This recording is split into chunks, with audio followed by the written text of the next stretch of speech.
Olá, bom dia a todas as pessoas, sejam todas bem-vindas e bem-vindes.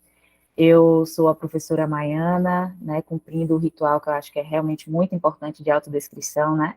Eu sou uma mulher negra, de pele clara, uso óculos, tenho cabelo crespo, curtinho, não tão curtinho mais agora, mas cabelos curtos, né? Estou usando uma blusa que tem uma blusa com um tom meio bege, né, que tem uns atravessamentos aqui em marrom. Espero, né, que nosso simpósio, que é esse simpósio chamado Traduzindo no Atlântico Negro, que eu tenho um orgulho imenso, um prazer maravilhoso de coordenar junto à professora Denise Carrascosa e junto ao professor Félix Yomidirem. Sara, bom dia, meu amor, seja bem-vinda também. E fazer essas trocas maravilhosas que a gente, né, já faz no Traduzindo no Atlântico Negro, no nosso grupo de pesquisa, com, né, essas mulheres maravilhosas, essas pessoas incríveis, que é Jazz Oliveira, Luciana Reis, Vitória Lane, Gabriela Assante, Sara Rodrigues, né, enfim, as nossas trocas, elas já acontecem, a gente está realmente aqui abrilhantando, né, contribuindo ainda mais com esse evento internacional, né, para que, inclusive, ele seja essa plataforma, de fato, né, de trazer discussões em que as nossas corporeidades e existências, né, também sejam consideradas, né, e, portanto, agradeço novamente aqui, né, a presença de Ruth, de Cris, que são as monitoras e que estão com a gente nessa roda para fazer, né, a roda girar e tudo mais. Antes da gente, né, passar para a nossa primeira apresentação, né, eu queria que a gente começasse, assim, né, bem numa lógica de pedir licença, né, bem numa lógica de xirê mesmo, né, de início dos trabalhos, evocando aqui, Conceição Evaristo, um poema que eu acho maravilhoso, e que eu acho que, para a abertura dos nossos trabalhos, né, nesse simpósio, que vai ser tanto hoje quanto amanhã, né, essas nossas trocas, que sejam atravessadas pelo fogo, né, e aí, né, por que pelo fogo? O poema de Conceição Evaristo diz assim: do fogo que em mim arde, sim, eu trago fogo, o outro, não aquele que te apraz, ele queima assim, é chama voraz, que derrete o bivô do teu pincel, incendiando até as cinzas. O desejo desenho que fazes de mim. Sim, eu trago o fogo. O outro, aquele que me faz e que molda a dura pena da minha escrita. É este o fogo, o meu, o que me arde e cunha a minha face, na letra desenho do retrato meu. E quando Conceição, né, traz para a gente esse fogo, né, esse fogo que pode ser traduzido como Audre Lorde já traduziu pelo erótico, né, que é pensar esse erótico enquanto energia, né, essa energia que por vezes cotidianamente tentada, né, a ser retirada de nós, que é essa energia de uma existência plena, né, não só de uma sobrevivência, mas é sobre, né, o viver, né, sobre a nossa vivência e sobre a nossa escrita, essa escrita tradutória, que não é uma tradução de si, né, mas é uma tradução de nós, né, de uma experiência em coletividade, de uma experiência negra em coletividade, né, hegemonicamente aqui, feminina, né, então, acho que é muito importante a gente convocar esse fogo que abre os trabalhos, que nos atravessa e que atravessam os trabalhos de todas nós. E que a gente, né, se assente com esse fogo. Estou tentando ficar em paz com o fogo, viu, Denise?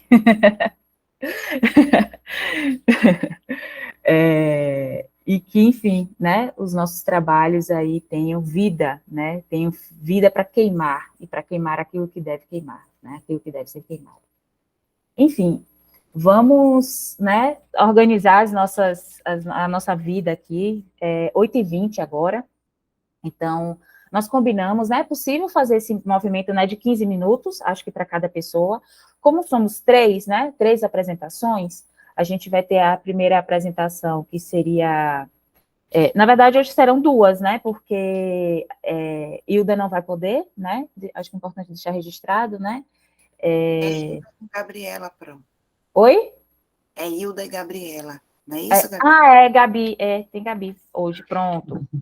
Eu estava na minha, desculpa, Gabi, na minha programação, na minha cabeça, na verdade, fixou você lá amanhã. Mas, então, a gente não tem Hilda hoje, e registrar, né, que Hilda está adoecida, então, portanto, não está aqui com a gente.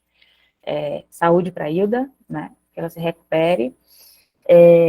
Então, a gente tem a seguinte ordem, né, Hilda seria, de qualquer modo, Hilda seria a primeira a se apresentar, né?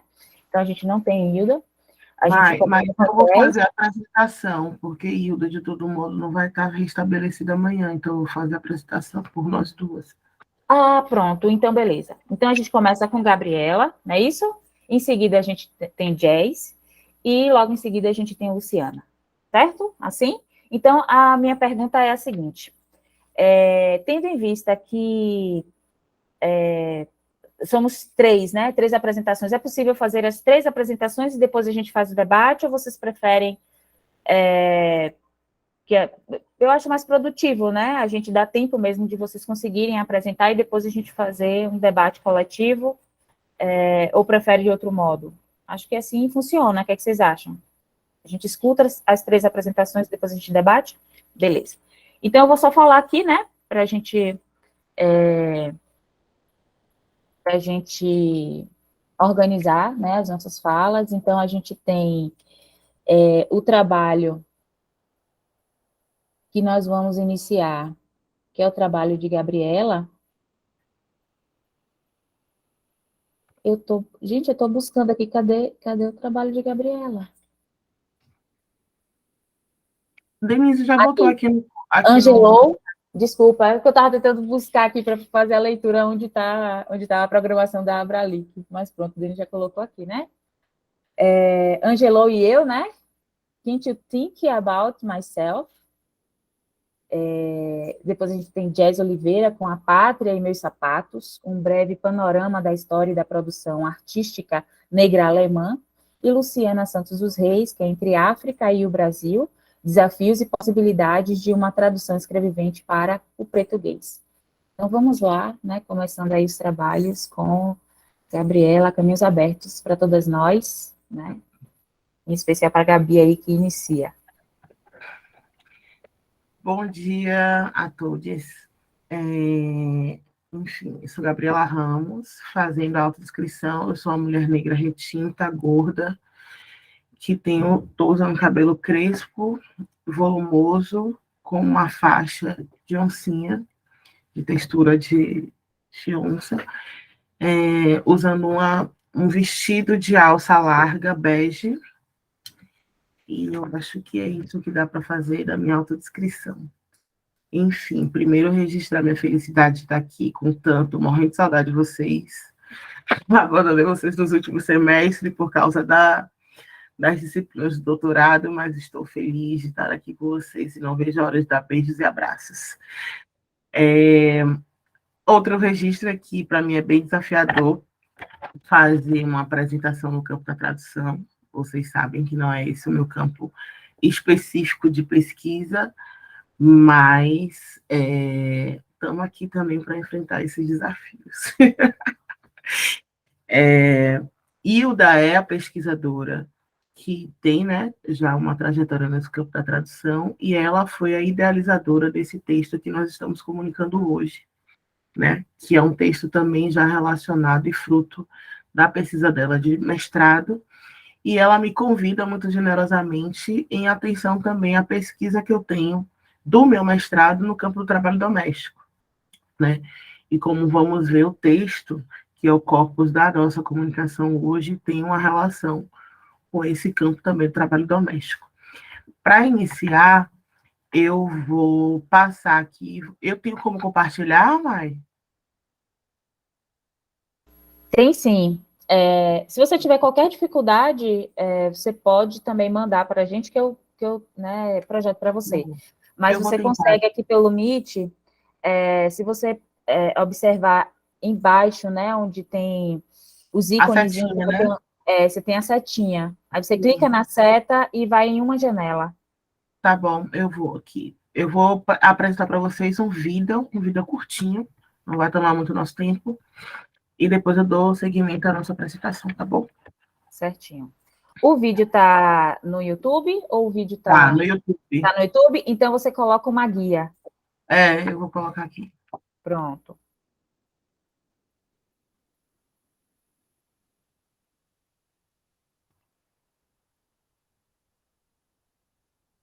For a woman who rides a bus. And I have written a poem for a woman who rides a bus in New York City. She's a maid.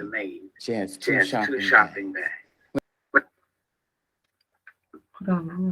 When the bus stops abruptly, she laughs. If the bus stops slowly, she laughs. I thought, Now, if you don't know black features, you may think she's laughing. But she wasn't laughing. She was simply extending her lips and making a sound. I said, I see. That's that survival apparatus. Now, let me write about that. To honor this woman who helps us to survive. Vou pedir para ligar o microfone, porque tá dando eco. Então eu vou voltar e vou desligar.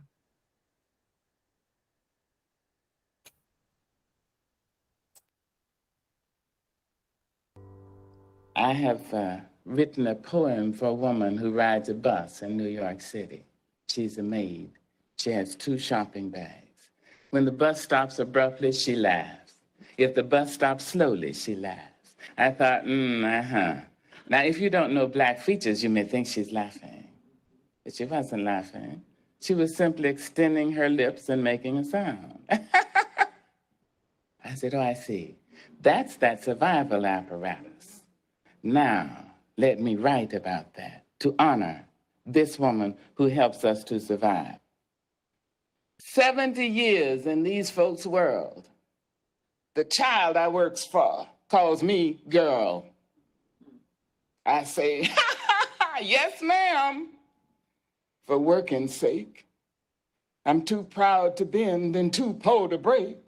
So I laugh until my stomach ache when I think about myself. My folks can make me split my side. I laugh so hard, I nearly died. The tales they tell sound just like lying. They grow the fruit, but eat the rind. I laugh until I start to cry when I think about myself.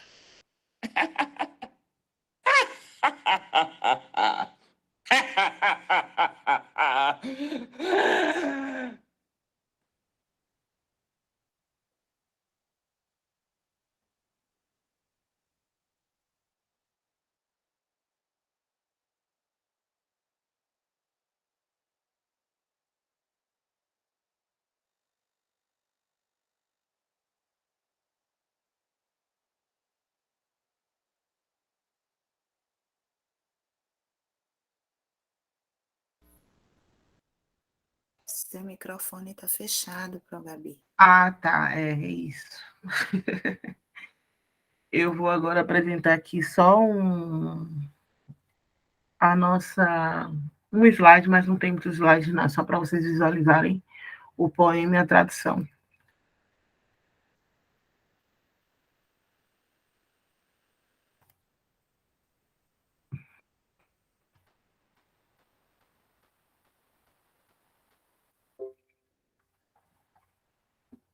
Vocês conseguem ver agora? Sim, Gabi. Então, aqui era a capa do slide. O título da nossa comunicação é Angelo e eu, Can I Think About Myself? E aí nós colocamos em forma de pergunta, e depois a gente vai explicar um pouquinho o porquê disso. Vou ler a tradução que foi feita por Hilda, né? Quando eu penso sobre mim. Quando eu penso sobre mim, eu quase morro de tanto rir. Minha vida tem sido uma grande piada, uma dança conduzida, uma canção falada. Rio tão dolorosamente que eu quase me sufoco quando penso sobre mim. 60 anos no mundo dessas pessoas, a criança para quem eu trabalho me chama de garota. E eu digo, sim, madame, para garantir o trabalho. Muito orgulhosa para curvar, muito pobre para quebrar, eu rio até o meu estômago doer quando penso sobre mim.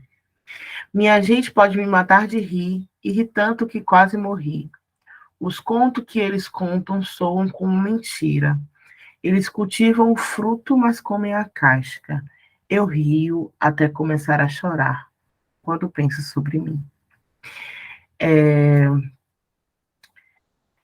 Uma das coisas uma das principais coisas que a gente tem para discutir aqui, para trazer para reflexão, primeiro, a gente colocou o título com uma forma de interrogação, né? Can I think about me? Pensando em Spivak, que vai questionar se pode o subalterno falar, e relacionando, parafraseando, para perguntar, para questionar se eu posso pensar sobre mim, né? No caso, se Angelou pode pensar sobre ela, se esse sujeito que ela traz no poema pode trazer, inclusive porque o poema tem o título When I Think, quando eu penso, né? Pensando no tempo como um tempo de exceção, né? Que a vida desse sujeito toma quase tudo dela, né? Quase tudo dele. E esse tempo de pensar sobre si é uma exceção, é o momento que ele se permite, é o momento que ele para fazer isso. A outra dimensão sobre o título do texto é o why, né? O why como uma estratégia para falar de we, o eu como estratégia para falar de nós. E aí a gente traz como referência Frederick Douglass, né? Que pensa nesse I coletivo como um gesto abolicionista, né? Que pensa em relação à liberdade, a liberdade também como um ato coletivo, e não apenas do indivíduo. E aí eu fiquei pensando muito que essa coisa do eu coletivo tem também alguma referência, tem muitas referências na diáspora africana. Pensei nos Rastafaris que usam a expressão eu e eu, I and I, para pensar também no eu e vocês, eu e os outros, eu e meus irmãos. Tem até uma música de Ponto do Equilíbrio, que é uma banda de reggae brasileira, que fala eu e eu, buscando o ponto de equilíbrio entre o nós e o eu dos irmãos, que andam no mesmo caminho. Pensei também na referência do Ubuntu. Eu sou porque nós somos. Então, pensar nesse eu como eu coletivo tem sido de diversas formas, né? Aí colocado, manifestado nas filosofias africanas e da diáspora africana, né? Uma outra coisa que nós temos, que nós pensamos sobre essa literatura negra feminina que Angelou representa como a insurgência contra a literatura branca na representação das trabalhadoras domésticas.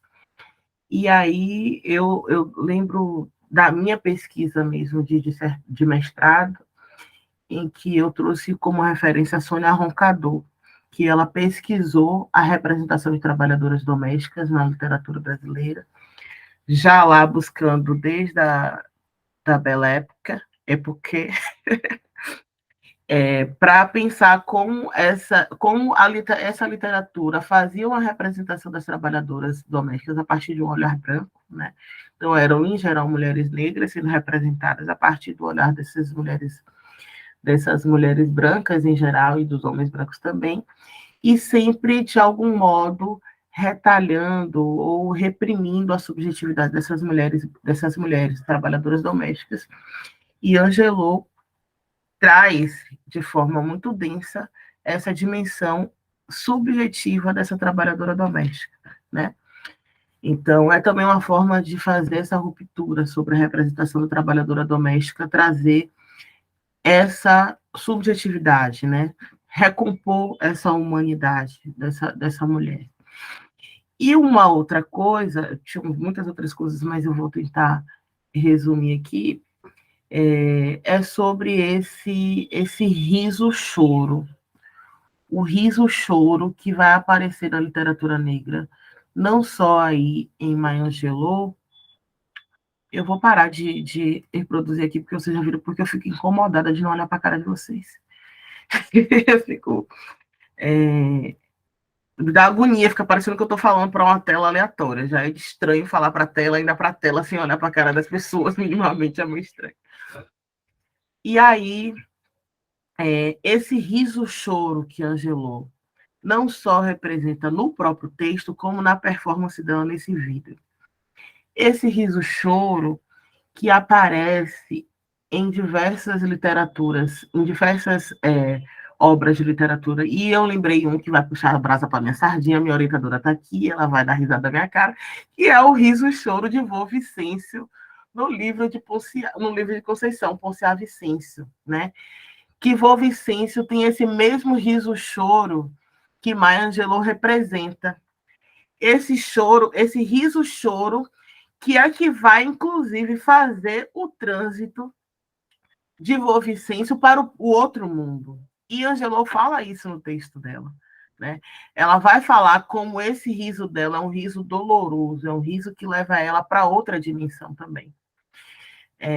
Eu achei essas dimensões curiosas porque isso, inclusive, já que estamos num evento, inclusive, de literatura comparada, pensar como muitas manifestações da subjetividade negra vão aparecer de forma muito parecida, né, em literaturas nessa diáspora africana.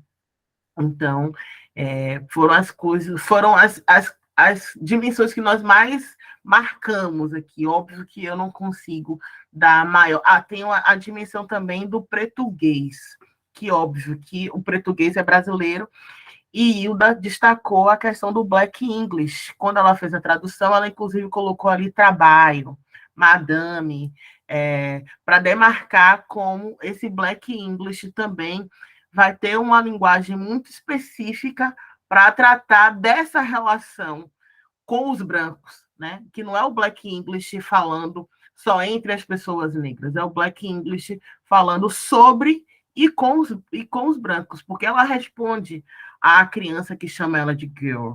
Ela responde, yes, madame, yes, ma'am, na verdade. E Hilda traduz para madame, né? Porque é também um linguajar da gente chamar os patrões de patroa, madame, não sei o quê, para dar essa dimensão, inclusive debochada, né? Desse lugar que essas pessoas ocupam. Tem esse traço debochado, irônico, crítico, que aparece aí no Black English de Maya Angelou e que aparece no português que a gente pratica aqui também no Brasil. Enfim, foram essas as questões mais emblemáticas. Espero que tenha dado conta do que Hilda faria muito melhor que eu, obviamente, no que diz respeito à teoria da tradução, mas, enfim, estou aqui aberta à discussão, ao debate com vocês. Obrigada.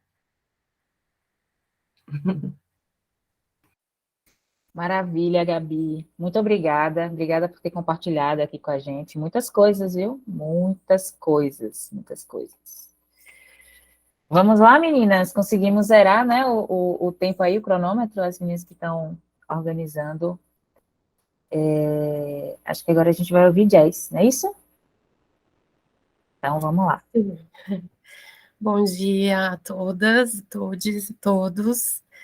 Também estou muito feliz de estar aqui com vocês.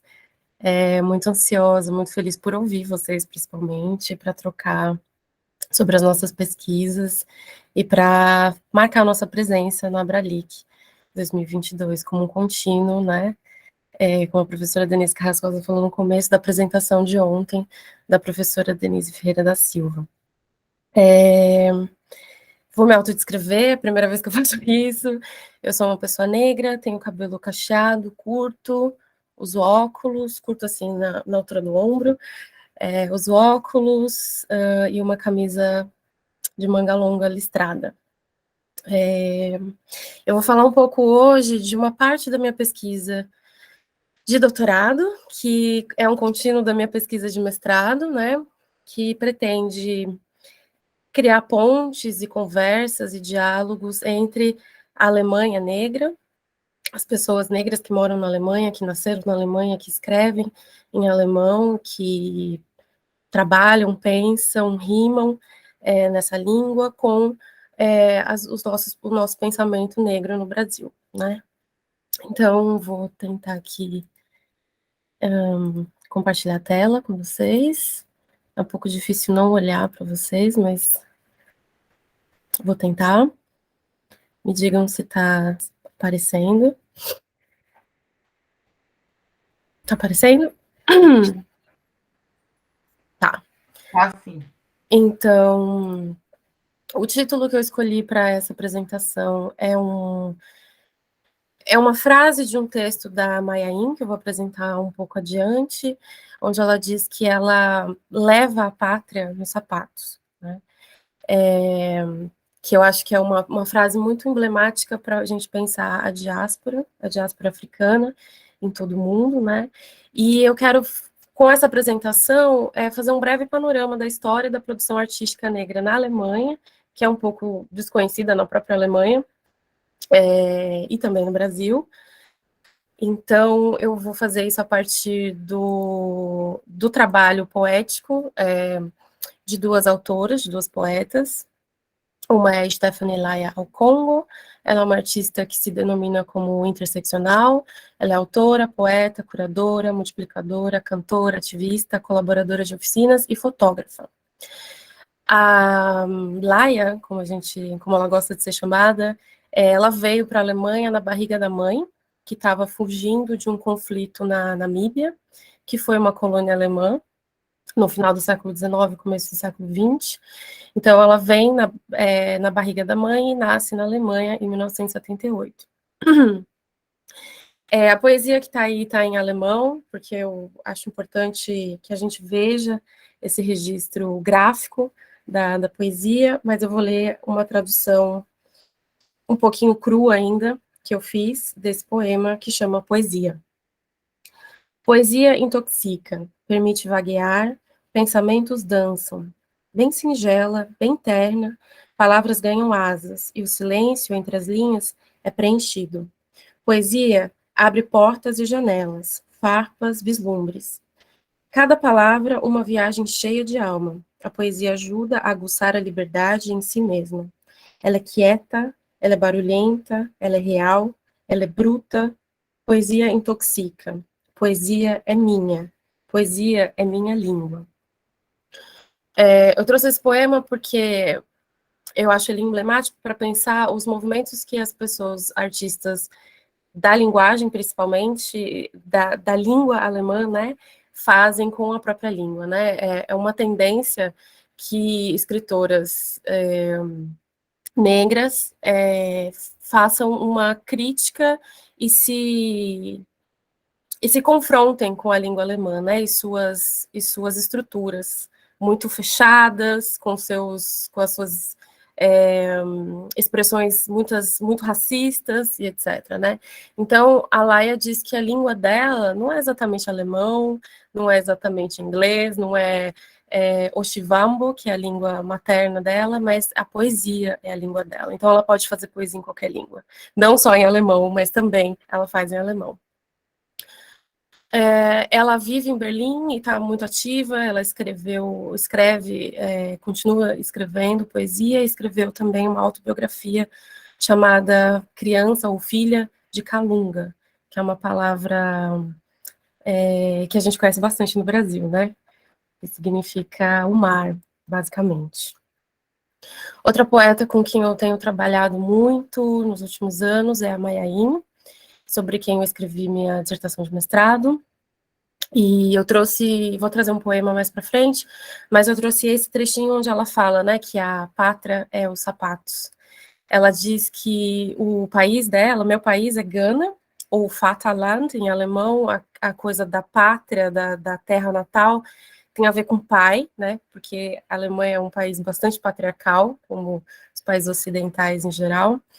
Então, ela faz esse jogo de palavras que eu não consegui muito bem traduzir para o português ainda. Ela diz: meu país é Gana, minha língua materna é alemão, a pátria eu carrego em meus sapatos. Ela não tem um sentimento de pátria aqui, e muito menos em outros lugares, aqui na Alemanha, digo, né? Na Alemanha.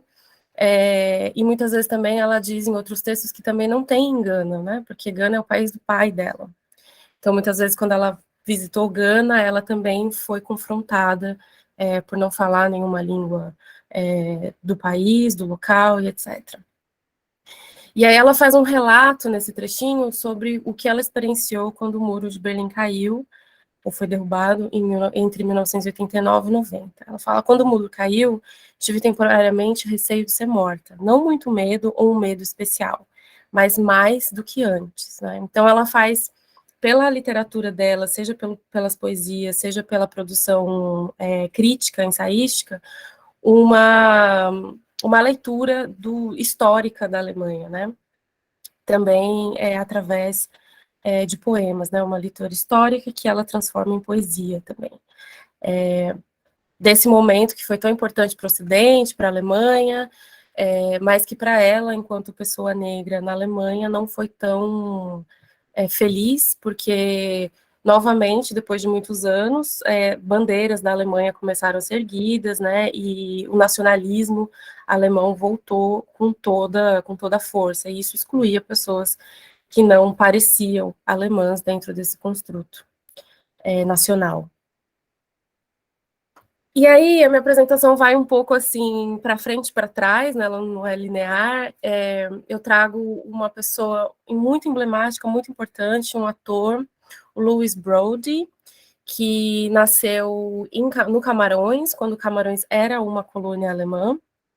Ele, então, é ator, músico e também era lutador. Ele nasceu como Me Bebe Me Peça, na colônia alemã de Camarões, aprende alemão ainda lá na colônia e vem para a Alemanha antes da Primeira Guerra Mundial. E aí, no período entre guerras, ele cofunda a Organização de Trabalhadores Africanos na Alemanha, que já se manifestava contra a discriminação racial. Essa organização era formada por trabalhadores provenientes, em sua maioria, das colônias alemãs no continente africano, majoritariamente masculina também. A minha pesquisa trabalha bastante com literatura de mulheres, mas eu trouxe ele para a apresentação para trazer essas outras figuras também que foram formando esse caminho para que hoje a gente tenha essa cena artística, política tão viva na Alemanha, negra, né? Ele também se juntou à seção alemã da Liga para a Defesa da Raça Negra, que era uma associação internacional que publicava bastante em jornais nos Estados Unidos, na Dinamarca, na Grã-Bretanha, e ele fazia parte dessa seção alemã aqui, né? Então, com isso eu quero trazer com a figura do Brody o trabalho político, né, que pessoas oriundas do continente ou descendentes do continente africano já faziam antes das guerras e antes do período em que a Maya Angelou, por exemplo, nos anos 80, começa a escrever e publicar poesia. O Brody, ele figurou muito no cinema, infelizmente, né, como uma maneira de sobreviver durante as guerras, a Primeira e a Segunda Guerra. Ele era ator da propaganda, do cinema de propaganda nazista, então ele fazia papéis estereotipados, porque a Alemanha queria produzir essa imagem de África atrasada, primitiva, selvagem, e essa foi uma maneira com que ele sobreviveu aqui no território alemão. Então ele foi muito ativo politicamente, e agora eu trago essa exposição que eu tive a oportunidade de ver no final do ano passado, que me trouxe uma informação de uma história de uma comunidade chamada Baráquia, que foi construída entre 1870. Vamos pensar que a Alemanha, enquanto Estado-nação, só foi unificada em 1871, né? Então, A Baraque existia entre 1870 e 1872, e ela foi um estado livre, independente, né, fundado aí nesse período por trabalhadores migrantes e moradores urbanos desprivilegiados no bairro de Kreuzberg, que é um bairro bastante importante da cena cultural hoje na Alemanha. Então, nessa comunidade, que na exposição, inclusive, tinha um texto comparando a estrutura dessa comunidade com o quilombo brasileiro, moravam muitos moradores e imigrantes do continente, como eu disse. Não sei se o Brody morava lá, mas tinha todo um grupo de pessoas que viviam lá, não eram só pessoas negras, mas tinha uma presença predominante de pessoas negras que tinham uma presença na cena cultural alemã muito forte da época, né? Então, nessa época, o Brody também escreveu peça de teatro, que ele chamou, que era uma peça de teatro multilingüe, né? Ele era falado em muitas línguas, em duala, em alemão, em francês, em inglês, tinham várias pessoas de várias partes da diáspora, e era uma peça que tinha uma banda de jazz, e a Josephine Baker também, há boatos de que ela participou também dessa peça. Josephine Baker era uma estadunidense que morava na França, em Paris, uma dançarina muito importante da diáspora africana. Então, nesse contexto de artistas, eu trago o rapper Tima Eda, que é de Berlim, e que em 2016 escreveu uma música chamada Fick die AfD, que é, desculpa palavras, foda-se, o AfD, que é um partido de extrema-direita, que foi eleito em 2016, né, teve membros do seu partido foram eleitos para o parlamento alemão. Isso foi um grande choque para as comunidades imigrantes na Alemanha, porque desde a Segunda Guerra Mundial, um partido abertamente de direita não tinha posições no governo, né? Se der tempo, depois eu mostro o clipe, mas o que eu estou querendo trazer é esse contínuo de artistas que trabalham e que leem, artistas negros que trabalham a língua alemã e que leem a sociedade alemã a partir de suas perspectivas, né? Desde sempre. Trago esse marco muito importante para o movimento negro alemão, que foi o livro Farbe bekennen, escrito coletivamente por mulheres negras, a partir do encontro delas com o Audre Lorde. Esse livro, eu vou ler uma citaçãozinha, né, onde elas dizem, as autoras dizem: com este livro queremos, juntamente a experiências pessoais, revelar contextos sociais racistas. E elas continuam: nossas vidas serão mais leves quando não tivermos que explicar exausta e repetidamente nossa existência.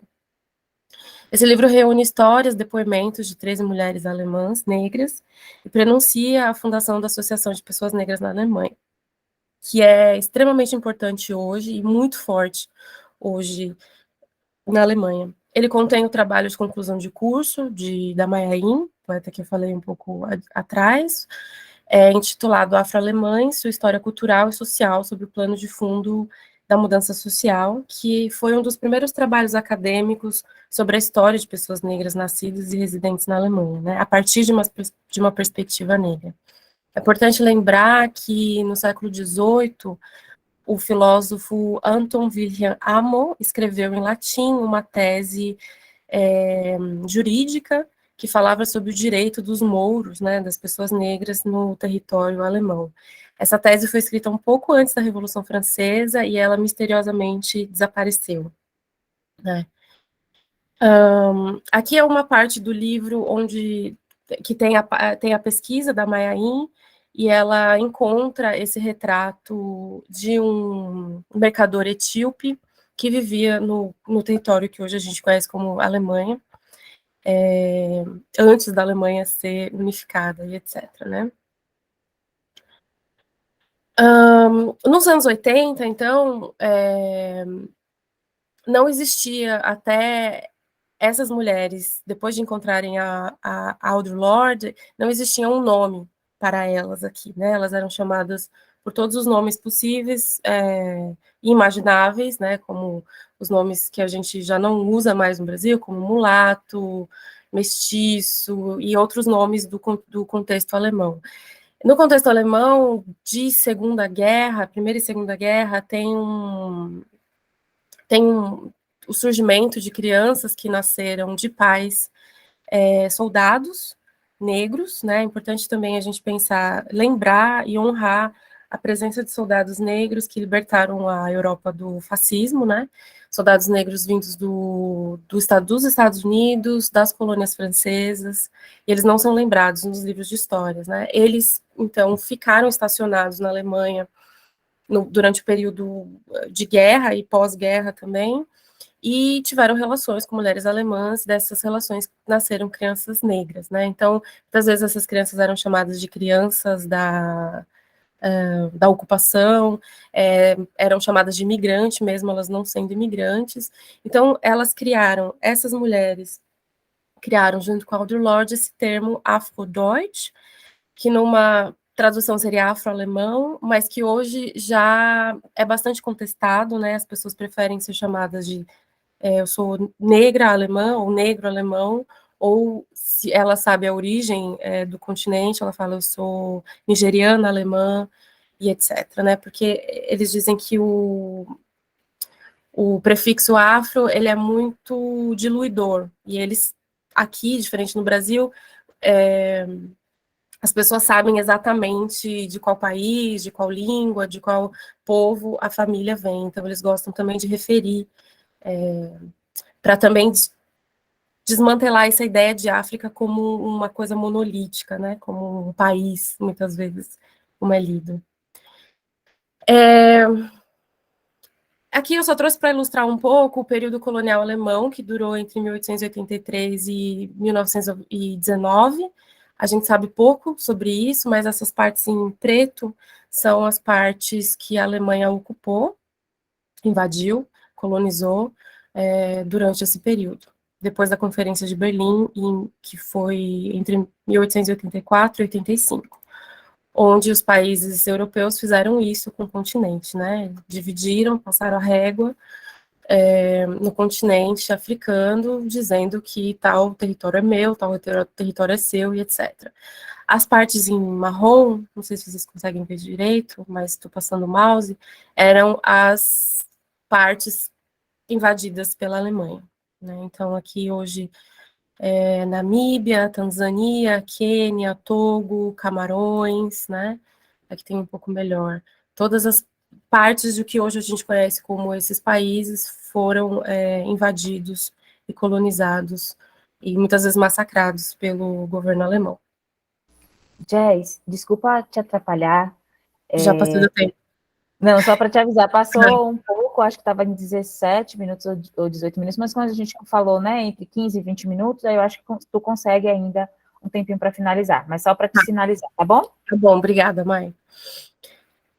Bom, eu tenho fotos aqui da presença de soldados negros, etc., fotos de eventos em homenagem a Maia In, onde outros artistas, ativistas, políticos, intelectuais negras e negros alemães fazem parte e se inspiram sempre na figura dela. Eu vou passar rapidinho aqui.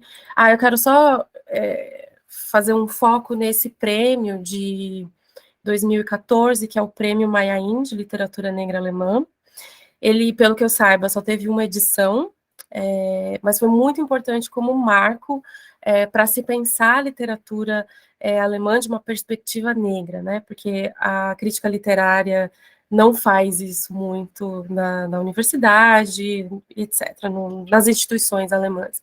Então, esse prêmio teve o fundo da Unesco e ele foi todo autogestionado por intelectuais negras alemãs, né? Isso é muito importante como marco. Tem textos críticos sobre a literatura, tem textos em inglês também, porque é uma tendência da literatura alemã, negra alemã, escrever textos em inglês, justamente porque elas querem conversar com outras partes da diáspora, né?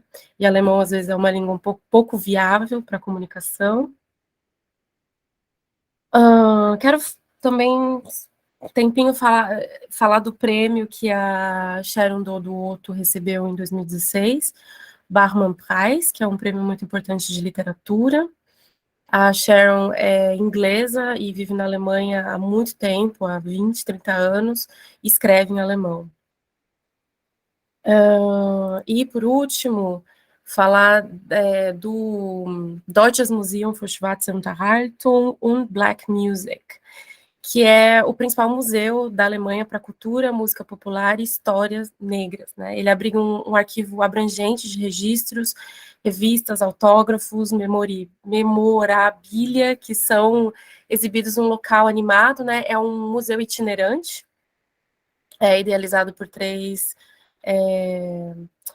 artistas e pesquisadoras negras alemãs, e ele traz um acervo muito rico de músicos, principalmente, musicistas e cantores e cantoras negras que fazem parte da cultura alemã e que muitas vezes são ignorados, né? Quando a gente estuda a cultura alemã, por exemplo. Aí eu vou parar por aqui, tem outros detalhes, mas era mais ou menos isso que eu queria trazer, esse panorama artístico e político-cultural alemão. Obrigada.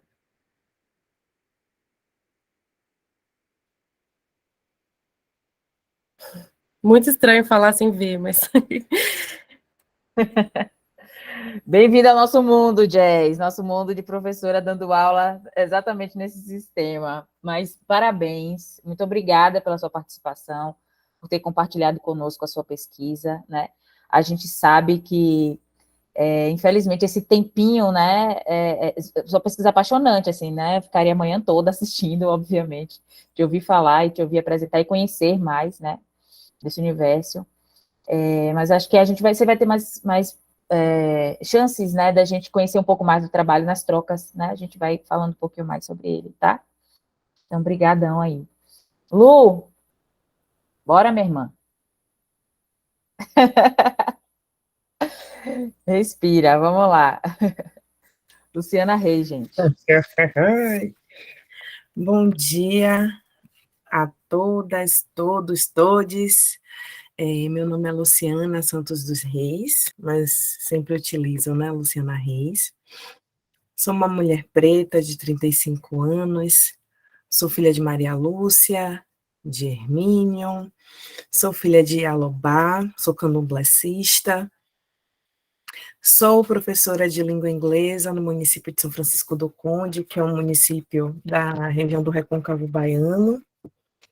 E o que mais? Sou residente de Paripe, subúrbio ferroviário de Salvador, mãe de Akin Assir, um menino pretinho que parece um boneco, aliás, é meu boneco, que tem 1 ano e 10 meses, né?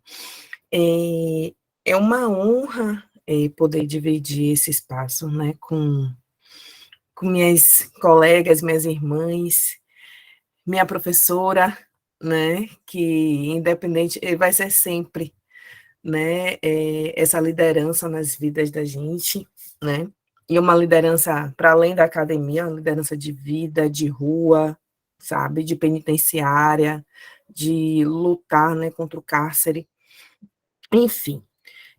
Eu queria iniciar minha fala assim, está muito aquém do que eu gostaria de compartilhar com vocês, mas levando em consideração a vida de uma professora acadêmica, mulher preta, em pandemia, com um filho pequeno, então é o que está dentro das minhas possibilidades.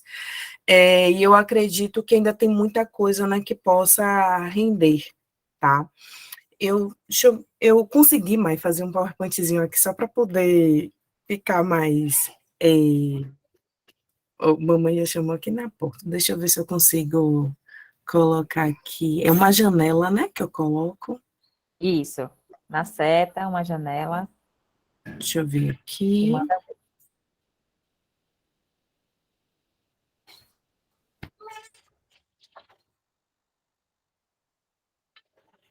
Tá indo, gente? Tá aparecendo para vocês? Agora. Começou. Foi? Pronto. Isso.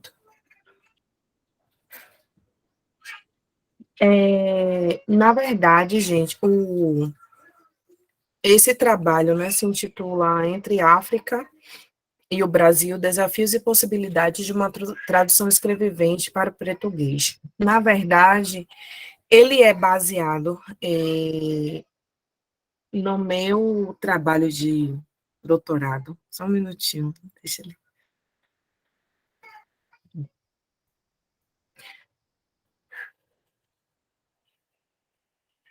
Pronto. Ele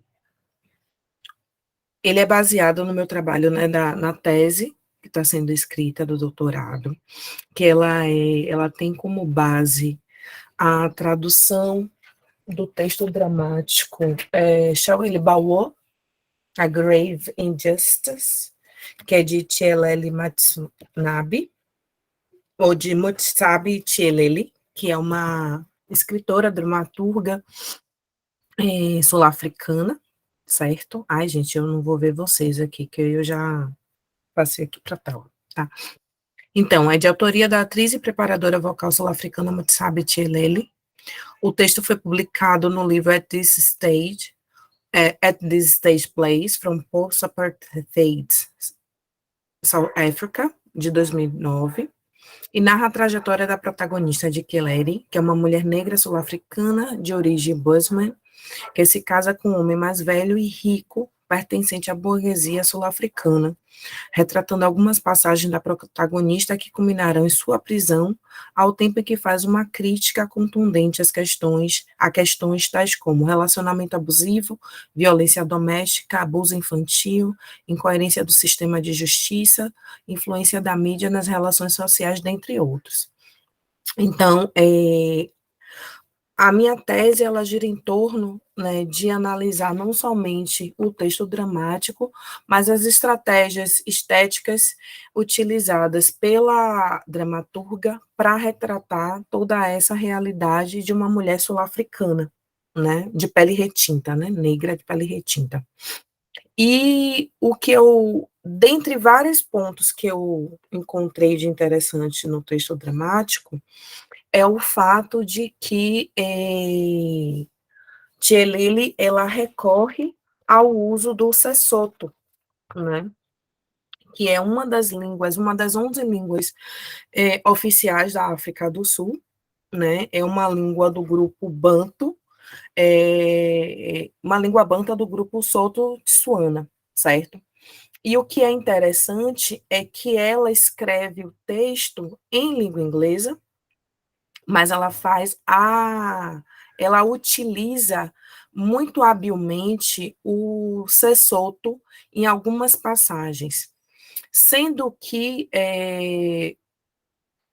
a priori, fica assim, digamos, fica bem explícito, porque quando você vê o texto, ela sempre coloca a expressão, a frase, enfim, o pensamento em Sesotho, e em seguida ela coloca em língua inglesa, né?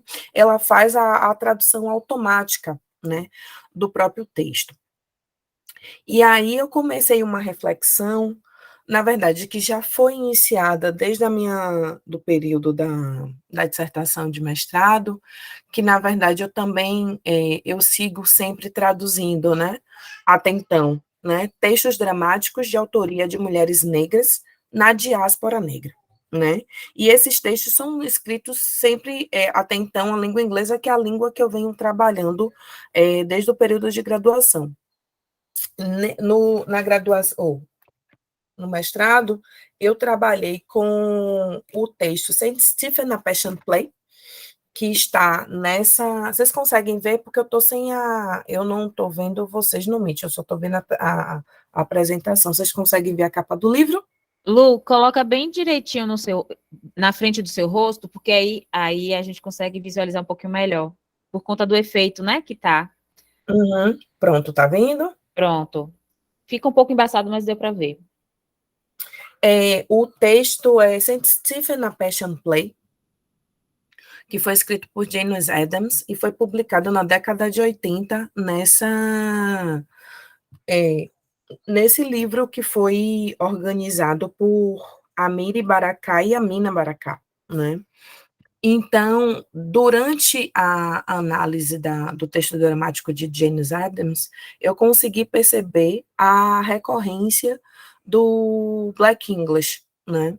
Mas não me aprofundei muito, né? Até por conta mesmo do próprio tempo, né, de maturação para a pesquisa do mestrado. No entanto, a gente já começa a reflexão sobre a utilização do português, né, que foi cunhado, né, por Lélia Gonzalez, no sentido da gente reafirmar esse posicionamento político, né, que é utilizar realmente a nossa língua, a língua falada, durante os nossos processos de tradução. E aí, quando eu venho agora para o doutorado, e aí eu achei bastante interessante na apresentação de Gabi, né, e Hilda, que a gente até já tinha conversado um pouco sobre isso, sobre esse nosso direito e o nosso dever de marcar esse posicionamento político através do uso do português nas traduções. Então, eu comecei a refletir um pouco mais, e inclusive algumas leituras que agora eu estou realmente aprofundando, até assim, eu fui provocar. Você sabe quando você inventa um negócio que diz assim, peraí, mas eu tenho que pesquisar um pouco mais, e aí realmente eu estou me aprofundando, que é justamente falar um pouco sobre o uso das línguas autóctones africanas, né, das línguas africanas na literatura, né? E quais estratégias os autores, as autoras têm utilizado, né, para manter esse posicionamento político, né? Então, aqui eu vou trazer 2 enxertos, né? Eu peço desculpa aos sul-africanos, né, por ainda não estar apta a ler da forma devida, né, o Sesotho, porque realmente eu não tenho acesso ainda. Mas aqui, se vocês podem perceber, a gente na primeira coluna, a gente tem o texto em inglês, tá? Em inglês e em Sesotho, que é da forma como está no livro, tá? Então, aqui a gente tem Amona Asarabalai, Aimots, Hori, Tsuakai, Tla. Eu vou me manter, não vou ler mais, porque realmente pode ser até ofensivo, né, o fato de não saber pronunciar corretamente. Mas aqui, na segunda coluna, eu tenho ainda uma tradução a grosso modo, é uma versão ainda da tradução final, não está longe de chegar no que seria o que será entregue, né? Mas esse trecho, inclusive, ele é bastante significativo, porque essa peça ela é construída basicamente por uma atriz que ela vai se tornar, ela é múltipla, né? Ela exerce o papel de múltiplos personagens durante a peça. E nesse momento aí, ela está performando a tia-avó, que assim, quando você vai lendo a peça, você percebe que é uma senhora de idade, é uma matriarca, né? Tem um amigo meu que diz assim, ela é uma ancestral em vida, e vai trazer a sabedoria, digamos, ancestral, né? O que tem sido passado de geração para geração. E aí ela está tentando tentando não, ela é muito incisiva, inclusive. Ela está dizendo à sobrinha neto o que ela tem que fazer com relação ao casamento dela, né? Como ela deve agir com relação ao marido, né? Ao esposo, enfim. Então ela diz o seguinte: se ele não dormir em casa, não pergunte nada a ele. Ele vai te contar se ele quiser. Quando ele disser A, não diga B. Não é bom, minha pequena. Ouça seu marido e não pense que esse ROR, aí se você perceber, é em Sesotho. Então, eu mantive o Sesotho e as passagens que seriam em inglês eu passei para o português. Ouça seu marido e não pense que, quando você tiver problemas, você virá correndo aqui. Você tem que perseverar. Perseverar. Ele é um machado e deve ser emprestado e pego de volta. Emprestado e pego de volta. Você ouviu? E aí, um pouco na sequência, né, na página seguinte, ainda um pouco relacionado a essa questão do marido ser esse machado, né? E aí ela diz o seguinte: irmã, isso é um problema familiar. Isso aqui, na verdade, já é a cena se pensando dela aí dar uma suposta queixa na delegacia, né? E aí o que diriam seria o seguinte: isso é um problema familiar, nós não podemos interferir, vá para casa. É por causa dessa doutrinação distorcida. Um homem é um machado. Então, e aí, de Keller, ela vai pensar, né? Tipo, o homem é um machado. Então, o que sou eu, se ele é um machado? Um pedaço de madeira para ser cortado e queimado? Não mesmo.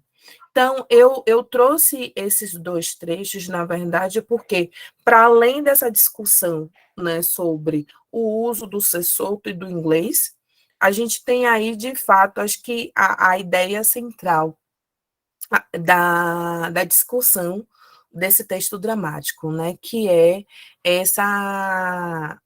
a vida de uma mulher preta, independente de que lugar do globo ela esteja, né, numa sociedade que é refém, né, do heterocis patriarcado, né. E hoje eu tenho lido alguns autores e autoras, né, para dar um maior embasamento com relação a essa utilização das línguas africanas, né, dentro da literatura. E eu achei esse texto bastante interessante, que é The Choice of Language for African Creative Writers, que é da Adili Nkan, né? Esse texto foi escrito em 2018, e ele basicamente vai traçar um paralelo entre o pensamento de Chigongo, que é um escritor, dramaturgo, professor universitário do Quênia, que ainda está vivo, ele tem 84 anos hoje, e Chinua Achebe, né, romancista, poeta, crítico literário nigeriano, que faleceu em 2013.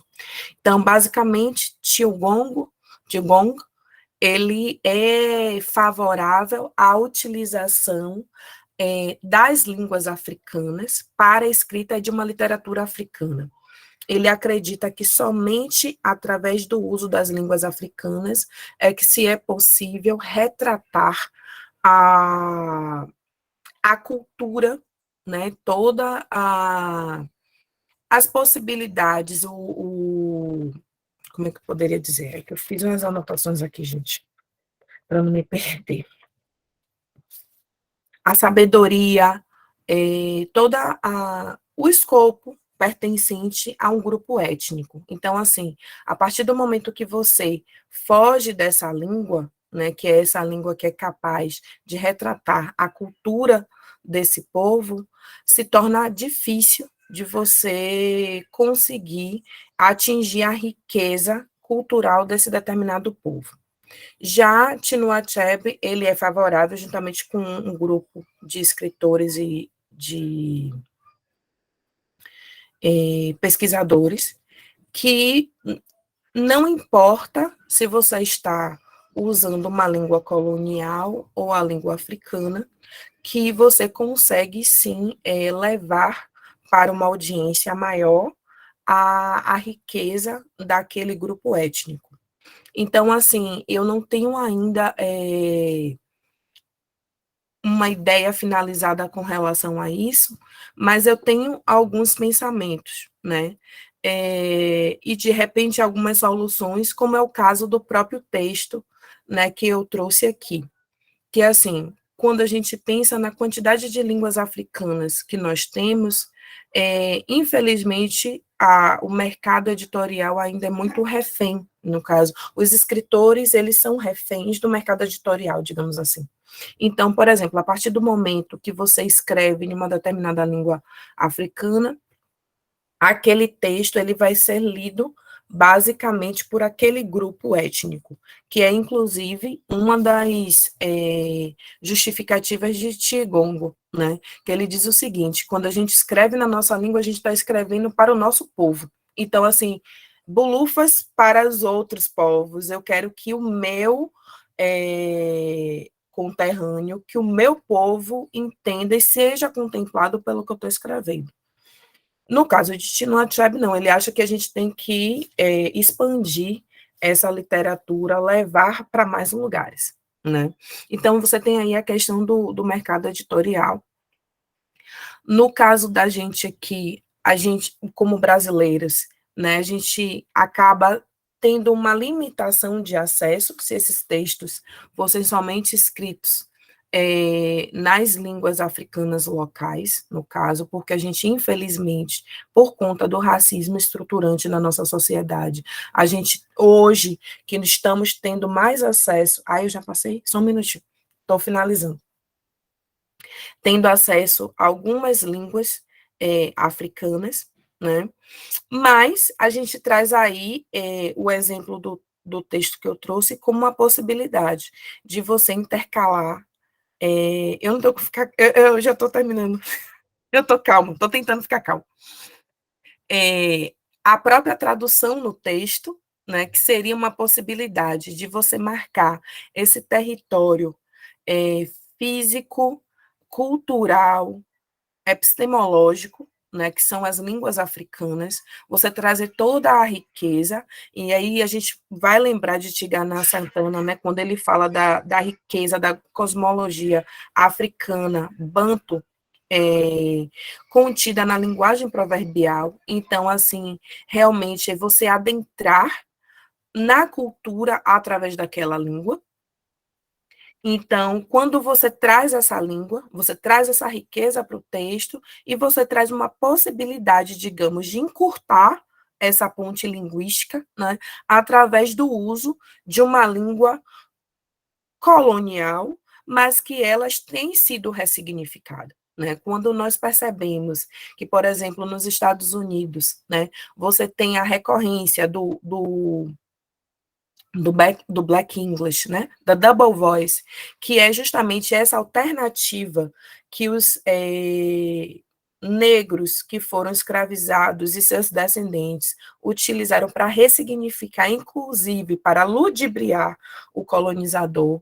O mesmo foi feito de diversas formas aqui no Brasil, né, como, por exemplo, o Santo do Pau Oco, né, quando a gente tem a estrutura dos santos católicos, mas o culto aos orixás, né, de uma forma escondida, e aí você tem também o nosso português. Então, assim, eu acredito que é um ponto que ainda tem muito a ser discutido.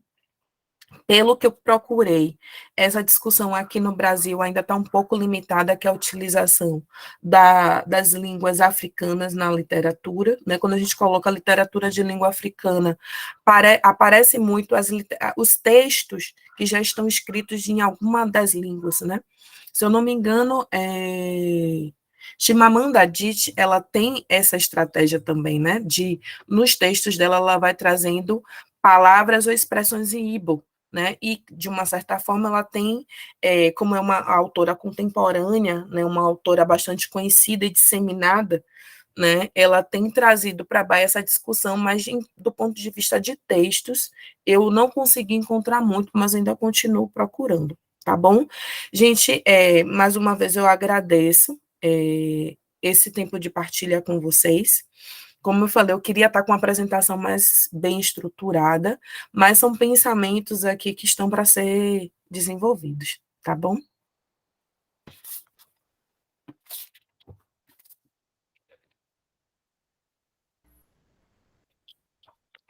Que maravilha, Lu. Muito obrigada por sua apresentação. Eu fico aqui só pensando o que é uma apresentação melhor estruturada, né, gente? Assim, diante né, de uma pesquisa. Mulher, gente. Diante de uma pesquisa que está em curso, né?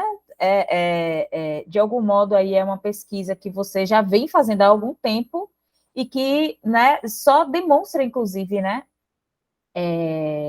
aquilo que os frutos que, né, que a gente que eu nem digo que é só você, né? Eu acho que é importante dizer que é você que colheu por conta de ser a autora desse conceito de tradução escrevivente, mas que todas nós colhemos juntas, né? No sentido de conseguirmos compreender muito mais, né?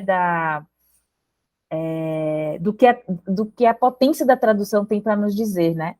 E com isso, assim, antes de abrir para a gente, né, fazer a roda girar e as questões, né, e acho que todo mundo poder se colocar, e aí eu já peço, né, que as pessoas façam inscrição mesmo, levanta a mãozinha, super simples, e a gente faz esse movimento.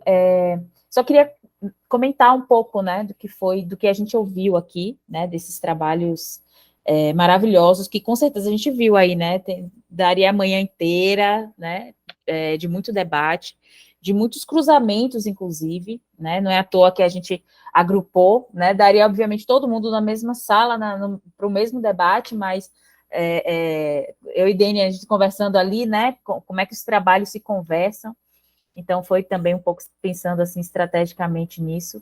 E aí eu queria só começar, assim, falando um pouco, quando Gabi começou a falar, né, quando Gabriela começou a apresentação, assim, né, falar um pouco aqui, e inclusive porque não é a minha área, né, a tradução e tal, né, e aí eu vou repetir, acho que você já ouviu isso de Denise, mas eu vou repetir, porque Denise também me falava a mesma coisa, porque eu falava isso, né, não, porque eu não sou da área de tradução, e eu ia nesse lugar, assim, muito da crítica literária e tudo mais, e aí eu acho que quando a gente, né, traz os nossos atravessamentos de pesquisa, né, dentro de uma perspectiva afrolocalizada, esses lugares, esses campos, né, muito fechadinhos, eles caem, né, eles caem por terra, porque a gente percebe como a tradução é exatamente essa possibilidade da gente se atravessar, e é exatamente o que a gente constitui aqui, né, perceber como os nossos trabalhos tradutórios, né, porque é isso que a gente faz, mesmo que não seja uma tradução de língua, né, que é essa tradução mais tradicional que a gente conhece, né, como os nossos trabalhos tradutórios, eles dizem sobre nós, esse nós em coletividade, esse nós a partir desse corpus, né, que elegemos para essa discussão, tanto na nossa pesquisa individual, quanto aqui nessa pesquisa coletiva que a gente traz, que a gente compartilha, que a gente apresenta, como essas implicações dizem justamente de uma movimentação de tradução constante, permanente das nossas vidas negras, né, implicadas, trazendo inclusive aí um conceito da professora Denise Ferreira da Silva, né, e aí, acho que é importante, assim, rapidamente, queria trazer, né, coisas assim, não tem uma pergunta específica para nenhuma de vocês, mas eu acho que tem alguns pontos importantíssimos a serem destacados. Eu vou falar algumas coisas, porque eu acho que é importante que as outras pessoas falem, né, também tragam e reflitam, né, ajudem a gente aqui a refletir sobre os trabalhos importantíssimos de vocês. Isso que Gabi, né, na apresentação, que compôs junto com Hilda, sobre essa dimensão desse tempo, né, desse tempo para pensar sobre si, né, e é interessante porque nesse poema de Maya Angelou, não é jamais esse si singular do indivíduo que a gente aprendeu, né, de que está focado na lógica dessa lógica ocidental do indivíduo, mas esse eu coletivo, que é um eu, e aí eu fico, né, pensando nessa tradução, viu, Gabi? Desse eu implicado, né, jogando aí um pouco com o conceito de mundo implicado, né, da professora Denise Ferreira da Silva,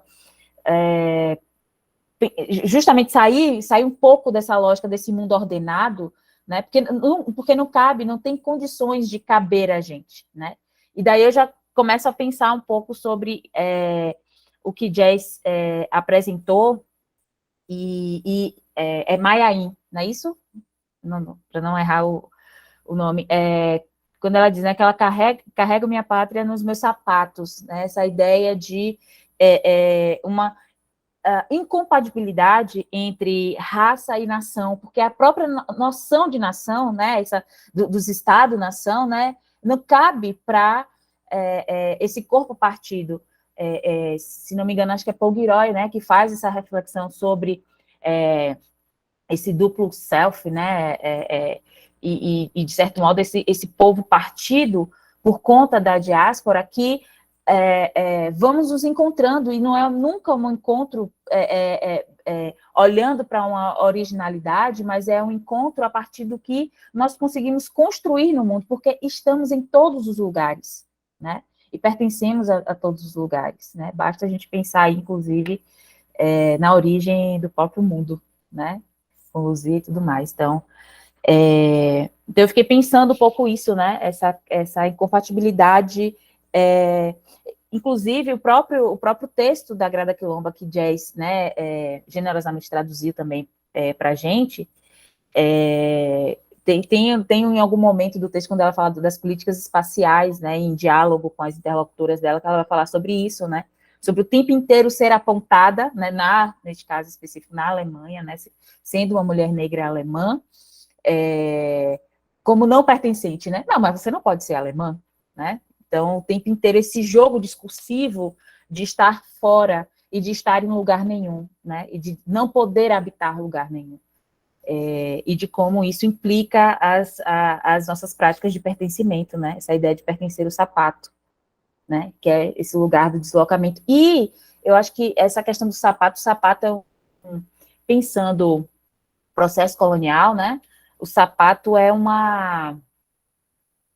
um símbolo, né, muito importante de caminhada e de reconstrução para além do sistema escravocrata, né, que não se calçava os sapatos, né, não se tinham os sapatos. Então, é com os sapatos que se carrega, inclusive, a possibilidade de saída desse sistema e de reconstrução, né, de uma nova possibilidade de existência. Então, enfim, né, fiquei pensando nessas coisas todas. Por fim, Lu, né, assim, com a sua tradução escrevivente, né, dando continuidade aí com esses novos textos, e com textos, à medida que você ia lendo, Lu, né, os fragmentos que você trouxe, é muito evidente, assim, eu não sou, né, grande conhecedora nem da língua alemã, nem da língua inglesa, mas é impossível a gente não perceber as conexões, que são esses cruzamentos, né, essa encruzilhada onde a gente consegue se reconectar no português. E como é presente, né, na linguagem de terreiro, né, quando a gente pensa... bom, a gente é de Salvador, acho que a grande maioria das pessoas, talvez aqui da sala, não sei, mas... pelo menos que eu estou olhando aqui agora, a gente vem de uma experiência de Salvador, de conhecer Salvador, né? Essa cidade mais negra fora de África, assim, e que é muito presente na nossa expressão, no nosso modo de se comunicar o tempo inteiro, esses cruzamentos, né, em que Lélia Gonzalez já falou para a gente, né, o quanto o português está ali presente. Então, essa dimensão dessa... E que isso vem automaticamente, uma coisa que o Lu falou, que eu acho que é importante, né? Essa questão da automação, né? Eu fiquei lendo como uma memória, né? Essa memória ancestral que está aqui na gente, que a gente repete, reconduz e reconfigura e traz novos significados, né?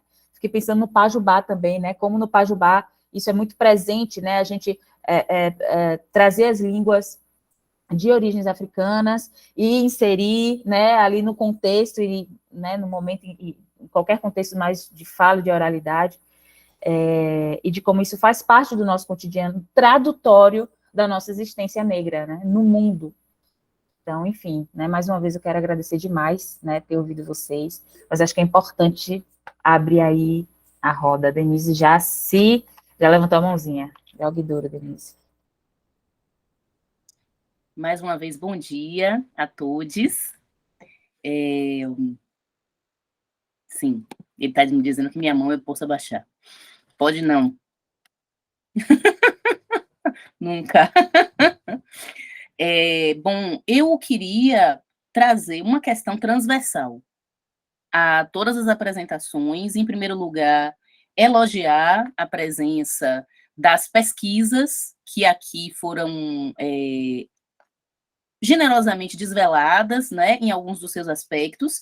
Lembrar que são pesquisas em andamento, pesquisas de intelectuais negras que hoje são estudantes, investigadoras de grande monta do programa de pós-graduação em Literatura e Cultura, vem trazendo largas contribuições inovadoras ao programa de pós-graduação em Literatura e Cultura da Universidade Federal da Bahia, a doutoranda que falou, em primeiro lugar, Gabriela Ramos, em parceria intelectual com Hilda França, a doutoranda Jess Oliveira, que agora está na Alemanha, fazendo o seu doutorado sanduíche, a doutoranda Luciana Reis, que já vem trabalhando com essa temática de tradução escrevivente há alguns anos, não é?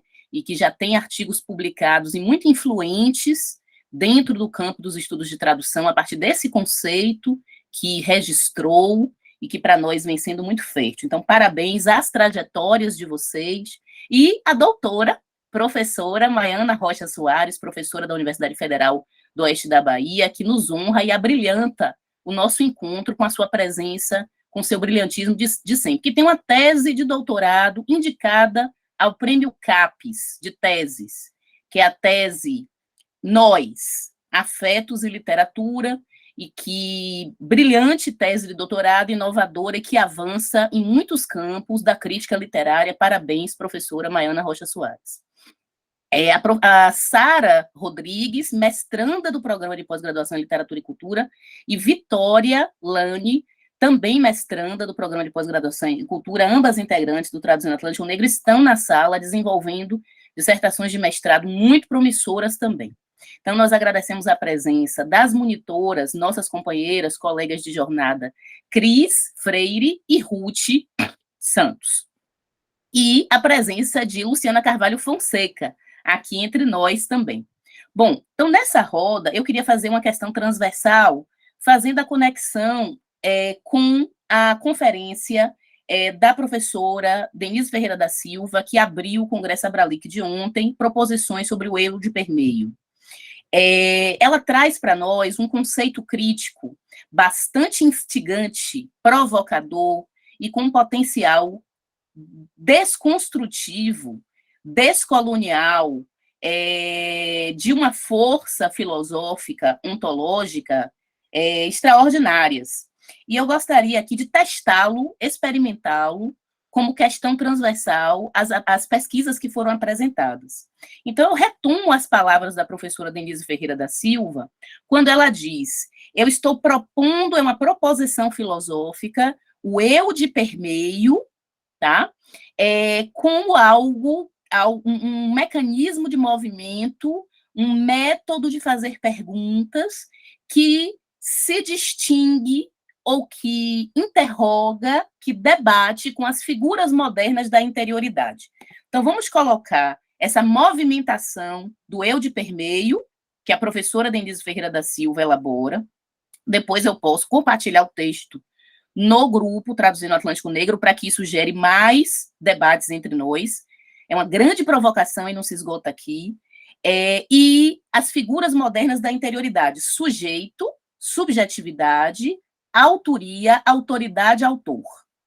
Olha que ela está chamando sujeito, subjetividade, autoria, autoridade, autor, de figuras modernas da interioridade.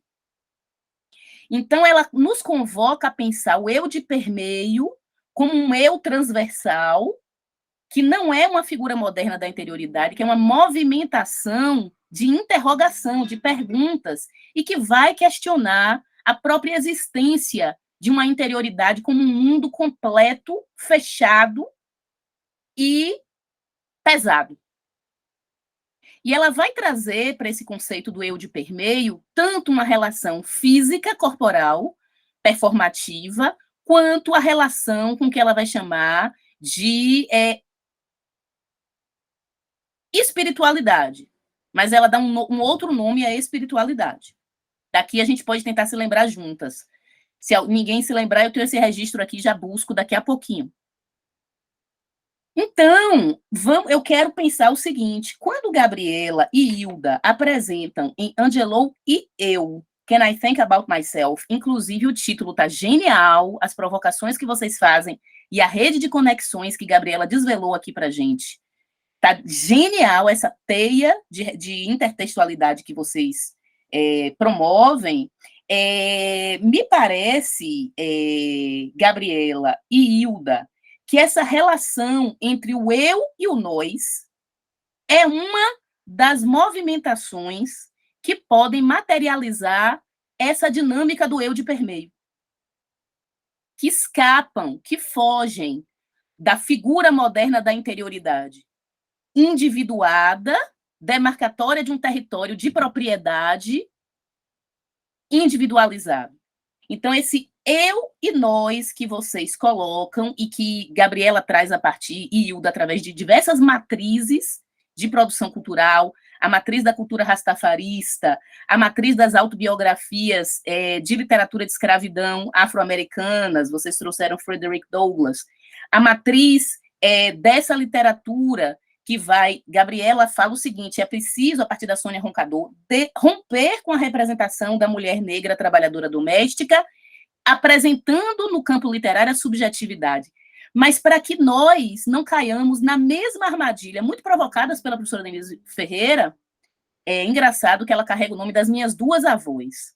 A minha avó materna, Ferreira, e a minha avó paterna, Ferreira, e a minha avó materna, Silva. Eu fiquei pensando muito sobre isso ontem. De que forma ela é minha tetravó ancestral, intelectual. Eu fiquei encantada com aquela... Nossa, voltando aqui, saindo um pouco desse regime do... para pensar o eu de permeio, né? De fato.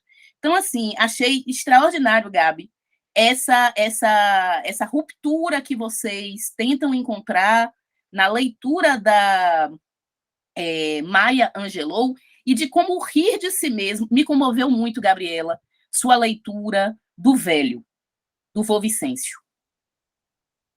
O riso, o choro.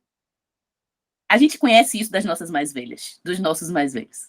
Esse riso que é um choro, mas que precisa ser traduzido por riso para conseguir estabelecer uma regra mínima de sobrevivência.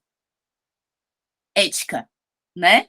A gente conhece esse riso-choro muito bem. Eu fiquei muito comovida com essa interpretação, Gabriela. E eu penso que esse riso-choro é um eu de permeio. Que não está só alegre, que não está só triste, e que precisa se movimentar entre tristeza e alegria para estar, né? Quando Jess Oliveira nos dá uma fotografia móvel, cinemática, né?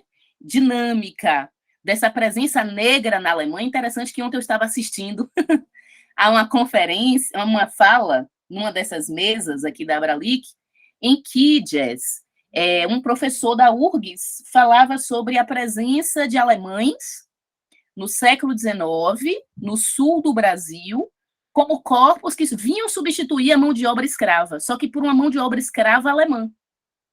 Eu fiquei curiosa, instigada a perguntar sobre essa analogia, não é? Entre a escravidão de africanos e a escravidão de alemães, né? E a presença da literatura alemã a partir dessa condição de escravizados aqui no Brasil, né? Eu fiquei muito instigada. Queria saber que documentos históricos registram uma escravidão análoga à escravidão africana negra aqui no Brasil, de alemães. É uma pergunta que eu deixo a Abralic. Então, quando Jess Oliveira, pesquisadora de doutorado, que está na Alemanha agora, investiga cinematicamente, dinamicamente, essa presença em muitos tempos, a presença negra da Alemanha, em muitos espaços criativos, com muitas performances diferenciais criativas, me parece também que a gente pode, Maiana, debater esse eu de permeio, debater essas passagens, esses trânsitos, essa errância, essa itinerância do corpo negro que vai afetando e se deixando afetar, traduzindo e se deixando traduzir, nesses ambientes nacionais violentos, perigosos, né? E que precisa criar este corpo que não carrega essa interioridade fixa, essa subjetividade permanente, essa subjetividade contundente ou dada. Mesmo quando nós falamos de ancestralidade, espiritualidade, nós sabemos, como um conceito, inclusive, epistemológico, nós sabemos que esta ancestralidade ela é móvel, ela é dinâmica, ela é complexa, ela é sofisticada. Ela não prende um corpo num lugar territorial e num lugar histórico. Ao contrário, ela produz essa movimentação espiralada, como o Jess falou, a minha apresentação não vai ser cronológica, a minha apresentação vai ter idas e vindas. Então, pensar também essa cartografia, Jess, e a provocação que foi feita a você na banca pela professora Cíntia Guedes, na sua qualificação de doutorado, que é pensar essas fronteiras do nacional, como elas são combalidas pelo eu de permeio, que é essa errância subjetiva que se instala, né, através das experiências negras, para além das fronteiras, para aquém das fronteiras nacionais. Quando Luciana Reis, muito instigada pela apresentação da pesquisadora, professora Luciana Reis, por dois aspectos, Lu, que eu vou ressaltar, eu vou sublinhar aqui. Um deles tem a ver com o entre línguas, essa movimentação, essa dinâmica entre línguas, e também com a subjetividade em drama. Você é uma tradutora de teatro. Você vem se estabelecendo, vem fazendo pesquisas a partir dos textos teatrais de mulheres negras. Então, a questão da subjetividade em drama, a subjetividade dramatizada. O que é essa subjetividade dramatizada? Entre línguas, é uma subjetividade que não se deixa acomodar na fronteira da língua, que é uma das dimensões mais violentas do nacional, as línguas coloniais. Maiana trouxe o Pajubá para complementar, inclusive na questão de gênero e sexualidade, complemento fundamental do debate anticolonial, antirracista, anticapitalista, né?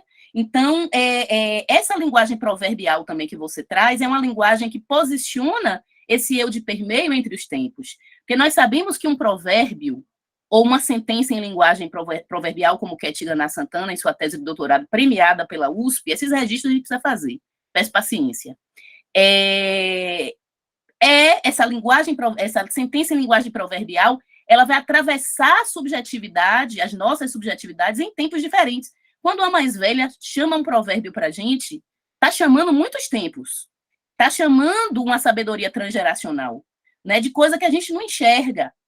Então, assim, eu ia dar um exemplo pessoal até de ontem, mas vou passar essa vontade, deixa passar a vontade. E para finalizar esse aspecto transversal a todas as fases, então eu acho que de todas as formas, vocês, que são tradutoras do Atlântico Negro, nas mais diversas funções profissionais, afetivas, estéticas, que vocês vêm agenciando de forma protagonista, intelectualizada, né? Vocês também estão... Eu vou fechar aqui essa provocação, movimentação, com um momento do Traduzindo no Atlântico Negro, nosso primeiro livro publicado, daqui a pouco vem o segundo, com a nossa fala, né, de autoria nós, que vai dizer assim: essas tradutoras não estão preparadas apenas, vocês, nós, para a tradução de textos não visivelmente marcados étnico-racialmente ou os chamados textos técnicos. Como nossa vida, via de regra, se faz de uma contínua negociação, muitas vezes tensa, da nossa própria condição humana na sociedade pós-escravocrata, como sujeitos intelectualmente capazes para lidar com a linguagem, a tradução de textos pretensamente neutros tende a constituir uma tarefa prosaica diante do imenso desafio que passa a ser traduzir-se como pessoa humanamente capaz de tarefas intelectuais nos diversos locais da afrodiáspora, herdeiros do imaginário macho-racista da escravidão. Fechando, a própria inscrição de gênero na constituição interseccional de nossa subjetividade, complicada pelos fatores de raça e classe, gera uma possibilidade de autorreflexão crítica sobre a ficcionalidade frágil de nosso lugar de mulher no Brasil. criando a potência de um pensar-agir transgendrado. Então, isso está aqui, ó, na página 27 do livro Traduzindo Atlântico Negro, publicado no ano de 2017, aqui em Salvador, por uma editora negra, chamada Editora Alguns Toques Negros, daqui. Então, é nosso texto, porque é nossa vivência, é nosso texto encarnado, corporalmente encarnado, e eu penso que essa provocação do eu de permeio, ela casa bem, calorosamente, sabe? Esquenta esse fogo ainda mais, joga mais lenha, Maiana, nesse fogo que você leu aí, de Conceição Evaristo, que é uma das nossas também matriarcas, e eu só agradeço poder aprender com vocês essas pesquisas extraordinárias que nos instigam. Que bom que estamos aqui abrilhantando, trazendo luminescência e fogo, como bem quis Maiana no início, para a Associação Brasileira de Literatura Comparada. Parabéns, guerreiras. Está linda essa apresentação.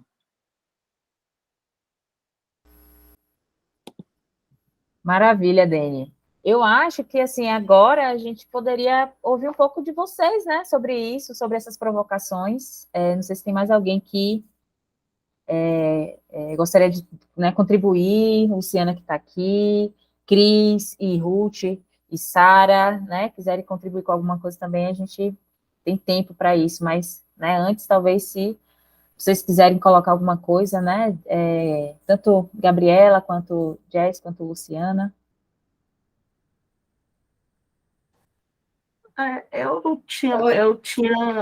Eu pensei aqui, enquanto a Denise falava, sobre esse eu de permeio, o riso choro, que está lá em Angelou e está lá em Ponciá, sobre Muniz Sodré, né? Quando ele fala de como ele fala do contexto brasileiro, porque ele pensa a cultura brasileira e a contribuição africana na cultura brasileira, e ele fala da alegria como a tecnologia. Óbvio que nós vimos o riso-choro como o riso, na verdade, no poema de Angelou, como uma performance, né? E ela diz: rio para manter meu trabalho. Mas quantas vezes também esse riso não é usado como esse artifício que a própria Brígida falou? Exatamente, a lacridade Nagô. E como também está manifestado na diáspora essa alegria, porque, assim, a forma de manter esse corpo vivo, a forma de manter essa existência, a forma de manter-se aqui, não só sobrevivendo, né, a despeito de todas as violências, de todas as intercorrências coloniais escravistas, vão se manifestando através desse riso que está ali, e que eu não acredito que seja para esconder o choro, não. É mais do que isso, é um riso para manifestar a existência mesmo, a despeito da violência, sabe? Era só isso que eu tinha para acrescentar, e eu fico encantada com vocês são maravilhosas.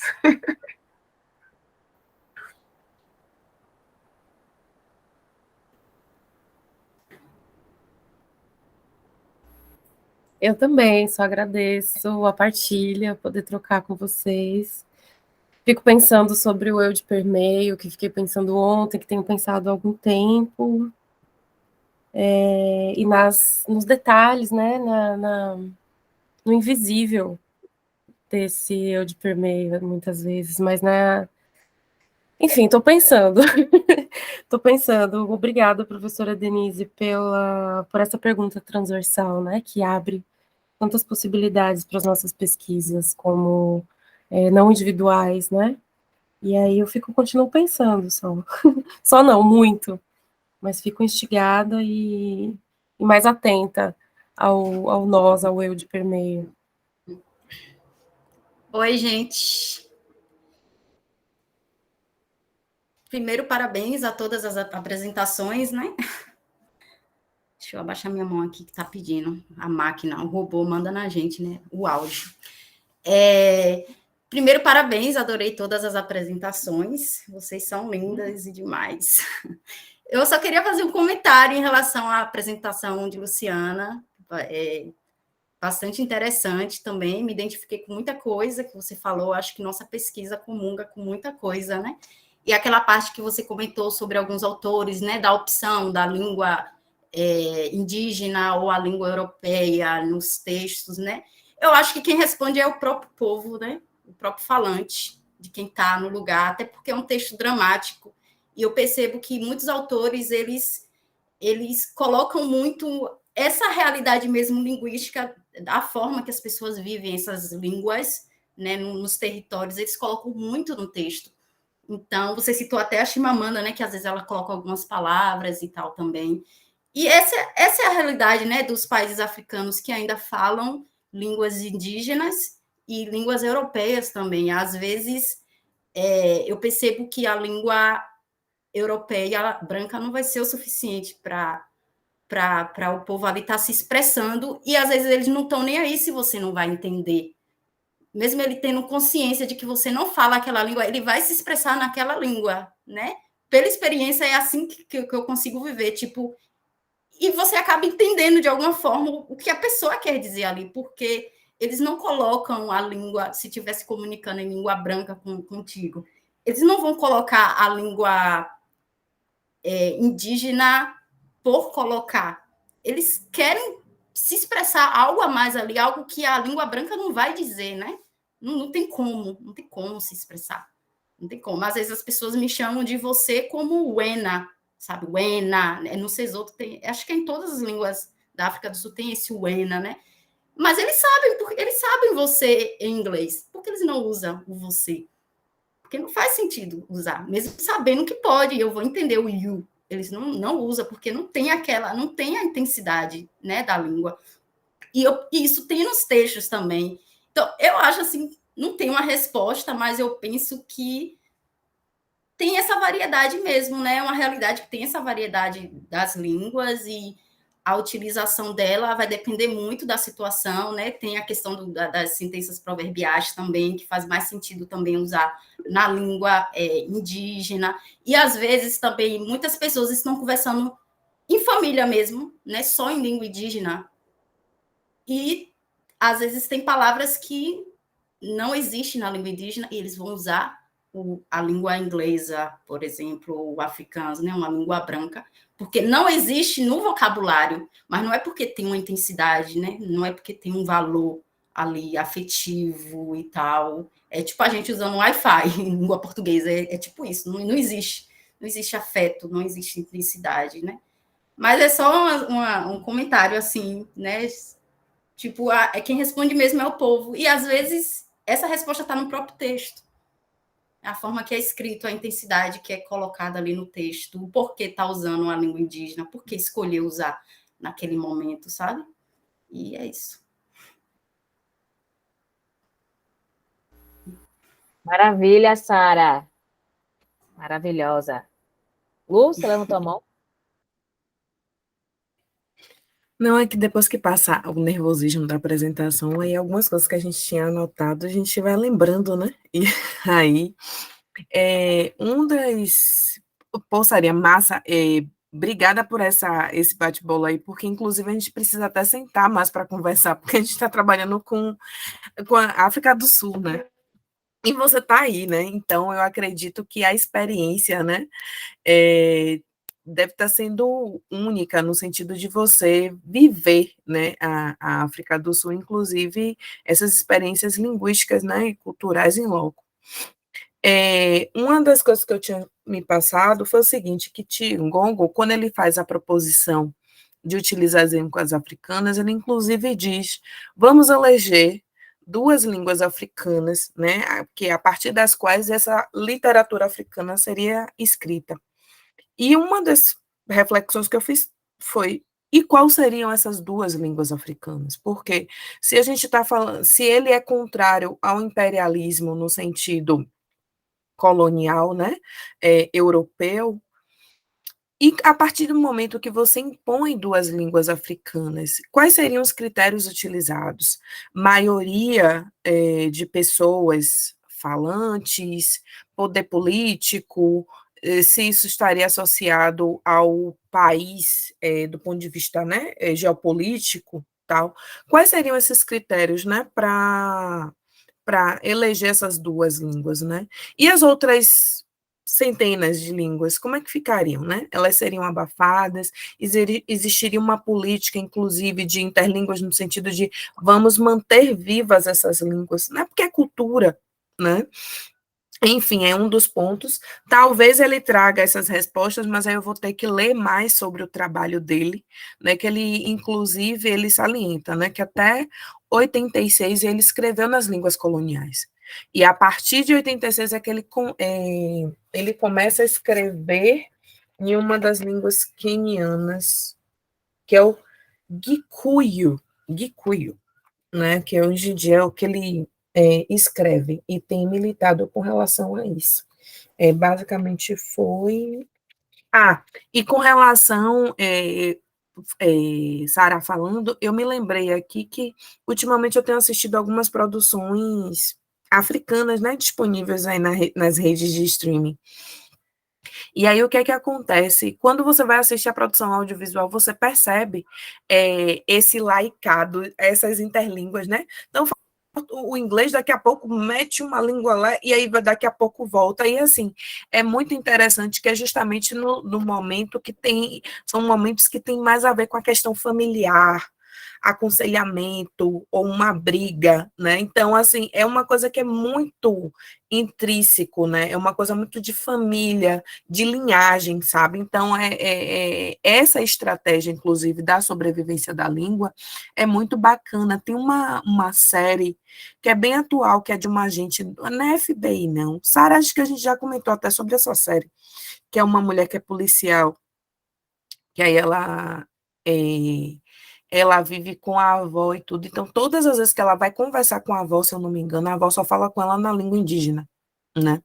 Então, é muito interessante essas estratégias, né? Esses deslocamentos, tipo, como eles utilizam o tecido africano no modelo colonial, tipo uma calça jeans com tecido africano, modelos de tênis, enfim, como eles vão brincando, né?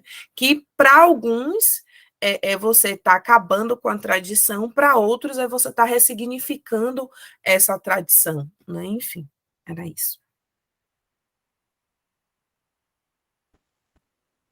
Maravilha, Lu. Jazz levantou a mão. Sim, queria só comentar uma última coisa para ir costurando também, né? No livro da Laia, que é a poeta primeira que apareceu na minha apresentação, ela usa bastante palavras do Oxivambo, que é a língua da família dela, materna, e ela traz no meio do poema, em alemão, né, ela traz bastante, ela muda a grafia de algumas palavras alemãs para ficar mais parecido com algo afetivo, né, por exemplo, Mutter, que é mãe, ela escreve com 2 Es, porque ela fala que parece mais Mekulo, que é avó, em Oxivambo, e aí ela traz também um glossário dessas palavras, dessa língua africana que é falada no sul de Angola e na Namíbia, né? Então, esse fenômeno, essa estratégia também aparece na literatura negra na Alemanha, né? Então, só para a gente ir costurando aí, trocando. Obrigada. Muitos cruzamentos, né? Obrigada, Jess, também. Gente, que delícia de manhã. Não sei se alguém, né, gostaria de comentar mais alguma coisa, trazer alguma coisa que não, né, não foi trazida, não foi falada. O momento da nossa roda é agora. Se não, a gente chegou no teto também, né? Agora que eu me dei conta. Gente, queria muito que as minhas reuniões, né, institucionais fossem sempre assim. Porque as horas não passam quando eu estou naquelas reuniões. E aqui, um momento tão incrivelmente saboroso, né, com todo esse fogo, né, com a presença do fogo das nossas pesquisas, das nossas corporeidades, né, mesmo que no virtual, do nosso axé, preenche, né, preenche e aquece um pouquinho aqui os nossos corações, enfim, né. Eu quero agradecer mais uma vez, né, acho que é muito importante, né, agradecimento é feitiço, né? Agradecimento é esse ritual de que a gente precisa o tempo inteiro, né, se reconhecer, né, estar implicada aí neste mundo com nós, né, conosco. Então, essa Abralic, né, que é esse evento de literatura comparada internacional, e que, né, acho importante ressaltar que esse simpósio é esse evento, né, internacional de tradução no Atlântico Negro, né, do Traduzindo no Atlântico Negro, que envolve, pelo menos no dia de hoje, né, envolveu Brasil, África do Sul e Alemanha, aqui presente, a partir das nossas corporeidades negras. Esse simpósio, hoje, né, finda agora, mas amanhã tem mais, então, das 8 às 10, né, a gente tem novamente novos debates, novas questões, novas pesquisas, com as quais nós vamos empreender esse mesmo diálogo, então espero, né, encontrar vocês e as outras pessoas também, né, que estarão aqui conosco nesse debate, amanhã também, e o restante todo da programação da Abralic, que está realmente muito diferente, né, fazer esse registro, muito diferente, e um diferente, assim, maravilhoso, com essas corporeidades que antes, né, a gente não via, não sentia e não fazia parte. Assim como o Denise falou no começo, né, eu acho que é uma ocupação que a gente, né, sempre pensa, né, em levar em consideração se é interessante ou não para a gente, e que nesse momento, com certeza está servindo para brilhantar esse palco, né, da literatura comparada no Brasil, que se abre para o mundo, né, entre mundos possíveis e entre mundos que se encontram e se dialogam. Então, é muito importante para a gente manter esse espaço nosso aqui garantido como ocupação, enquanto é interessante fazer, né? Quando não for mais também, a gente sabe onde se encontrar. Tá bom? Um cheiro, gente. É isso. Para todas, se cuidem, né? A gente ainda passa por um momento importante de cuidado em relação à Covid, então vamos ter todos cuidado, né? Bebam água, comam direitinho, vamos se cuidar, tá bom? Um cheiro e até amanhã. Cris e Ruth, muito obrigada, viu? Muito obrigada mesmo. Um cheiro. Cheiro, Dene, Jess, Luciana, Gabi. Até amanhã.